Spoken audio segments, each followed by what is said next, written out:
Bagaimana hubungannya antara Megawati, Prabowo dan Jokowi? Sederhana. Megawati tidak menunjukkan sikap yang jelas karena pada dasarnya dia tidak punya masalah dengan Prabowo, tapi dia punya masalah dengan Jokowi plus dengan Gibran tentunya. Kalau seandainya Prabowo dan Jokowi masih berkoalisi, ya Mega tidak mungkin masuk ke dalam koalisi tersebut. Apalagi masuk dalam satu klub presiden. Kecuali Megawati melupakan begitu saja dalam tanda kutip pengkhianatan Jokowi. Kan begitu soalnya. Sebagai kader PDIP yang dibenangkan jadi presiden 2 kali, tiba-tiba justru menusuk, ya kan, menikam PDIP dari belakang dengan mencalonkan Gibran Rakabuming dan diserahkan kepada Prabowo, bukan kepada koalisi Ganjar. Itu kan common sense politiknya, ya. Karena itu ya tidak mungkin Jokowi mau Megawati mau digabungkan oleh Jokowi dengan Jokowi oleh Prabowo di presidential club misalnya. Sehingga apa yang akan Mega katakan? Kami akan dukung Prabowo asal Jokowi dicoret. Kita ada isu yang menarik ya mengenai upaya memisahkan antara Jokowi dan Prabowo oleh PDIP dan terjadi jawab jinawab antara Projo dan Adian Napitupulu. Projo nuduh PDIP punya misi pisahkan Jokowi Prabowo, Adian Napitupulu balik sentil. Oke, ini bukan live segera lagi tapi sudah live ya. Oke, sobat era sekalian, kita lihat ya. Oke. Menarik ini isunya untuk kita bahas karena bagian dari dinamika politik. Dan sekali lagi ya, sobat era sekalian, be a smart subscribers ya. Kita mengulik-ngulik atau membuat analisis ini tidak ada kaitannya dengan suka tidak suka, benci tidak benci ya. Jadi kadang-kadang kebetulan saja yang dikritik ini ya. Saya juga pernah mengkritik Anies Baswedan ya. Bukan berarti kemudian saya pecah hubungan. Mengkritik itu biasa saja dalam alam demokrasi. Coba kita lihat. CNN Indonesia, Adian PDIP sentil balik Projo soal misi pisahkan Jokowi dan Prabowo. Kita bacakan dulu sentil balik Adian ya. Politikus PDIP Adian Napitupulu menepis pernyataan Bendahara Umum Projo, panel Barus yang menyebut partainya ingin memecah belah hubungan Presiden Jokowi dan Presiden terpilih Prabowo Subianto. Adian mengatakan tuduhan itu hanya sebatas imajinasi panel Barus. Ia mengaku tidak tahu kalimat mana dari pernyataan Ketua Umum PDIP Megawati Soekarno Putri yang mengarah kepada pecah belah hubungan Jokowi dan Prabowo. Gue enggak tahu panel menyimpulkan itu dari kalimat yang mana. Dia enggan menyebutkan di kalimat ini tendensinya gimana, enggak ada. Jadi gue akan menganggap itu sebagai imajinasinya panel aja, kata Adian dalam political show di CNN Indonesia. Adian menyatakan pada dasarnya perbedaan sikap antara Jokowi dan Prabowo sudah ada saat ini. Salah satunya terkait uang kuliah tunggal UKT. Ia menyebut perbedaan terlihat dari sikap Prabowo menolak kenaikan UKT yang ditetapkan Mendikbud Ristek Nadiem Makarim. Belakangan Presiden Jokowi telah membatalkan kenaikan itu dan nanti menyuruh Prabowo untuk mengeksekusinya ya. Kemudian faktanya perbedaan itu sudah terjadi ketika Menteri Jokowi menaikkan UKT. Prabowo bilang sebaiknya jangan naik. Apakah perbedaan itu karena PDIP? Jangan rendahkanlah teman-teman mahasiswa ini, atau panel Barus mau katakan mahasiswa yang melakukan politik belah bambu, kata Adian. Kenapa pula dibilang belah bambu kalau berbeda pendapat? Nanti kita bahas ya. Sebelumnya panel mengatakan upaya memecah belah PDIP salah satunya tercermin dari isi pidato Ketua Umum PDIP Megawati dalam Rakernas 5 belum lama ini. ada sebuah upaya atau taktik dari PDIP untuk memisahkan Pak Presiden dengan Pak Prabowo. Dalam istilah saya, taktik politik belah bambu, kata Panel. Dalam pidato Rakernas 5 PDIP akhir pekan lalu, Megawati mengkritik sejumlah kebijakan pemerintahan Jokowi. Panel tak merinci poin pidato Megawati yang dinilainya bagian dari upaya pecah belah. Namun Panel meyakini Jokowi dan Prabowo solid dan tak akan terpisahkan. Sebab menurutnya dua sosok itu mempunyai lem perekat. Dua tokoh ini bicara tentang masa depan, bukan masa lalu. Dua tokoh ini selalu bicara kepentingan rakyat yang lebih besar, di mana bagaimana membawa Indonesia menjadi Indonesia emas di 2045. Ini kalau ini gombal, saya rasa perekatnya di situ. Kata dia, kita pengen Indonesia emas semua, bukan Indonesia cemas. Tetapi cara kita melihat Indonesia emas itu beda-beda, ya.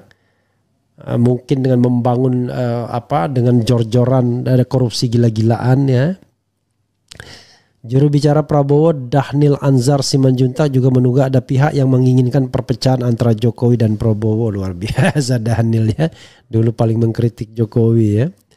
Tidak hanya itu, Dhanil menduga ada juga upaya yang serupa agar Prabowo pecah dengan tokoh-tokoh lainnya. Kenapa otaknya ini kok bilang pecah-pecah begini, ya? Menurut Dhanil, orang yang menginginkan hal tersebut adalah orang yang diuntungkan oleh perpecahan. Allahu Akbar. Upaya pecah belah untuk saling benci itu kelihatan ada. Misalnya supaya Pak Prabowo berpecah atau tidak sepakat, atau saling benci antara Pak Prabowo dan Jokowi. Pun demikian dengan Pak Prabowo dengan Ibu Megawati, terus saling membenci. Pak Prabowo dengan Pak SBY untuk saling membenci, beber dia. Allahu Akbar, ya. Dhanil mengatakan Prabowo sejak awal dalam posisi ingin merekatkan semuanya. Ia menyebut Prabowo mempunyai keinginan agar semua mantan presiden bisa duduk bersama. Terlepas kalau kemudian nanti memutuskan di luar pemerintahan dan dalam pemerintahan, itu lain hal. Pak Prabowo ingin membangun semangat kenegarawan dalam tata kelola politik ke depan, ujarnya. Lalu melupakan pemilu yang curang-murang. Oke, kita bahas ya dengan objektif. Begini sahabat era sekalian, ya. Kalau kita berpolitik seperti ini, tidak ada kaitannya soal suka tidak suka, benci tidak benci. Politik is politik, ya. Jadi kalau kita menganggap bahwa sikap merangkul Prabowo ada sikap kenegarawan, enggak, itu sikap politik. Karena siapapun yang menang dan jadi penguasa, dia pengen tidak ada orang lain yang menjadi oposannya.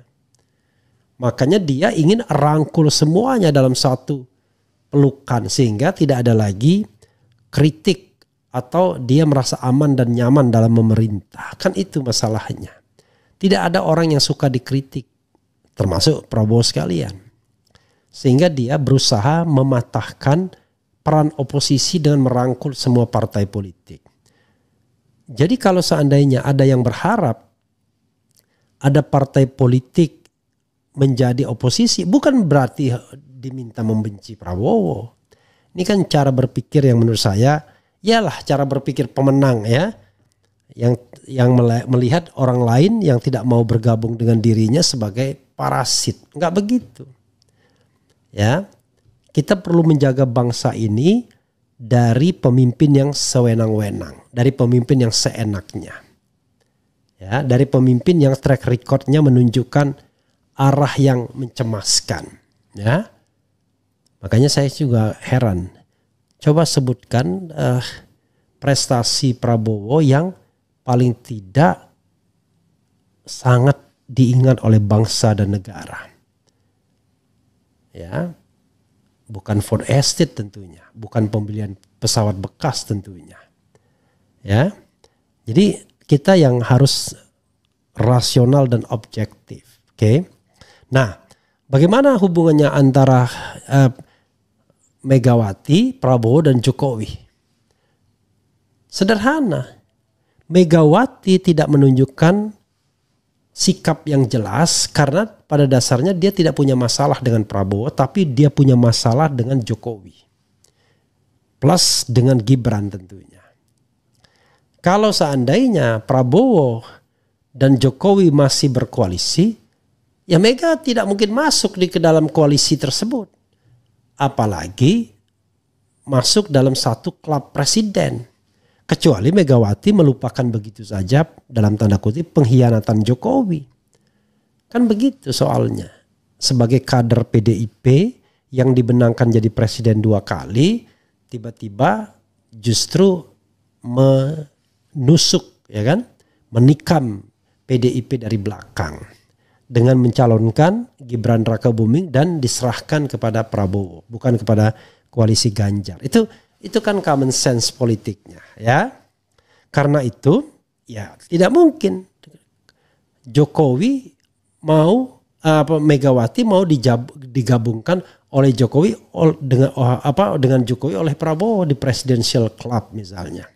Itu hal yang sehingga apa yang akan Mega katakan, kami akan dukung Prabowo asal Jokowi dicoret. Sederhana, as simple as that. Itu kan sama dengan hubungan antara Megawati dan SBY. Jokowi tidak bisa merekrut SBY ke dalam pemerintahannya, ya kan? Karena Megawati melarang. Tapi ketika hubungan Jokowi dengan Megawati renggang, masuk, ya kan? Demokrat. Jadi itulah politik, ya.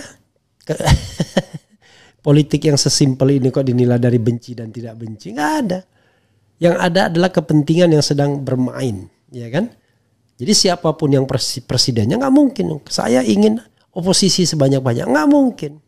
Yang terjadi adalah dia akan mengatakan kami akan merangkul semuanya. Padahal ada problem besar, yaitu bagaimana kecurangan pemilu misalnya yang akan berulang-berulang itu diperbaiki. Dan pemerintahan yang baru yang dihasilkan dari kecurangan pemilu tidak punya insentif untuk memperbaiki tata kelola berpemilu tersebut. Atau tata kelola good governance dan clean government. Jadi itu soalnya ya. Jadi kita ini tidak boleh seperti anak kecil cara pandangnya ya. Kita orang dewasa yang paham betul ini konstelasi politik. Oke. Bagaimana dengan kata-kata Barus tadi ya, Projo? Ya. Sebenarnya bisa tepat bisa enggak. Bukan upaya untuk memecah belah, bukan. Itu adalah syarat bagi PDIP untuk berkoalisi dengan Prabowo, yaitu tendang Jokowi, ya kan? Jangan ajak Jokowi. Itu biasa dalam politik, ada prasyarat. Artinya kalau Prabowo tidak mau nendang Jokowi, tidak mau mencoret Jokowi dari aliansi dan koalisinya, Mega dan PDIP tidak bergabung. As simple as that. Kan begitu. Nah pertanyaannya adalah kalau kita bicara ke depan, mana yang lebih worth it? Ya kan? Antara Jokowi yang belum jelas kendaraan politiknya dan sudah pensiun nantinya tanggal 20 Oktober dengan Megawati yang punya at least 110 kursi di DPR. Kan itu perhitungan politiknya sederhana kan? As simple as that. Sekarang iya, Presiden Jokowi masih powerful karena masih presiden. Tapi setelah tanggal 20 Oktober maka kondisi Jokowi adalah dia hanya menguasai partai kecil bernama PSI yang tidak lolos parliamentary threshold.